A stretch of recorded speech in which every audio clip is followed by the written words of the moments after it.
Okay, let's get right into it. There's a substance being sold right now, probably not far from you, at gas stations and smoke shops. It's packaged to look like candy, it's legal in a lot of places, and it might just be the next wave of the opioid crisis hiding in plain sight. And look, that's not some kind of exaggeration.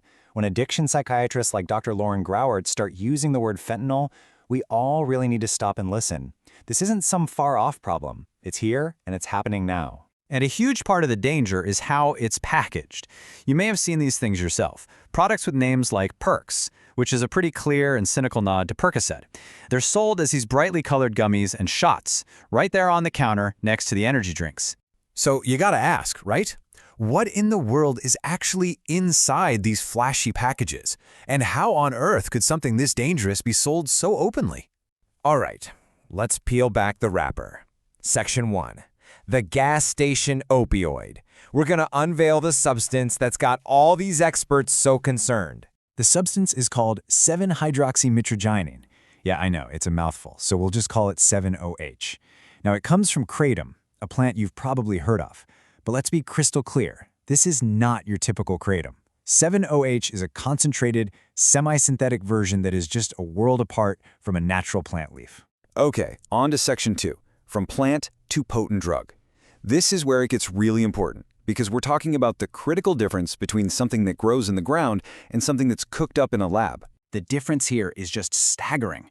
In a natural kratom leaf, 7-OH is just a tiny, tiny fraction of the active stuff. We're talking less than 2%. But in these new products, they figured out how to isolate it and concentrate it all the way up to 98% purity. It's like comparing a cup of coffee to a pure caffeine pill. They are not the same thing. So, why is that concentration so terrifying? That brings us to Section 3, the science of the threat. Let's dig into why the FDA is using language like dangerous substance. Just let this number sink in for a second. Study after study has shown that 7-OH is more than 10 times more potent than morphine. Not 10%, 10 times. This isn't some mild herbal remedy. We're talking about a powerhouse opioid. And here's the science behind it. 7-O is what's called a full mu opioid agonist. Now, I know that sounds super technical, but what it means is simple, and it's scary. It latches on to the exact same receptors in your brain as morphine and fentanyl do, and it activates them in the exact same powerful way. It doesn't just act like them. On a chemical level, it is one of them. And because it acts like a classic opioid, well, it comes with the whole laundry list of classic opioid dangers. This isn't speculation. The FDA has confirmed it. We're talking respiratory depression, which means it can make you stop breathing, a high potential for abuse, physical dependence, addiction, and absolutely brutal withdrawal symptoms. Okay, Section 4, data on the deadly risk. And I want to be really clear here. This is not a what-if scenario anymore. The real-world data is starting to come in, and frankly, it's grim. Poison control centers only recently began tracking 7-OH by name. In just a 3-month window, they recorded 53 exposure cases. Almost half were from intentional abuse. And here's the kicker, 3 of those cases resulted in major, life-threatening outcomes. This is the first ripple of a potential tidal wave. But here's where it gets even scarier. CDC data looking at overdose deaths where kratom-related substances were present shows they're almost never used alone. A mind-blowing 65% of those deaths also involved fentanyl. 65%! So 7-OH isn't just starting a new crisis, it's pouring gasoline on the one that's already raging. All right, Section 5, regulators sound the alarm. Now, the silver lining here, if there is one, is that authorities are finally waking up to this threat, and they are starting to take action. You can really see the story right here in this timeline. For years, the official line was, the science is incomplete. But then these super concentrated 7-O products flooded the market, and suddenly the danger was undeniable. Now you have states like Florida scheduling it right alongside heroin, and the big federal agencies are pushing hard for national control.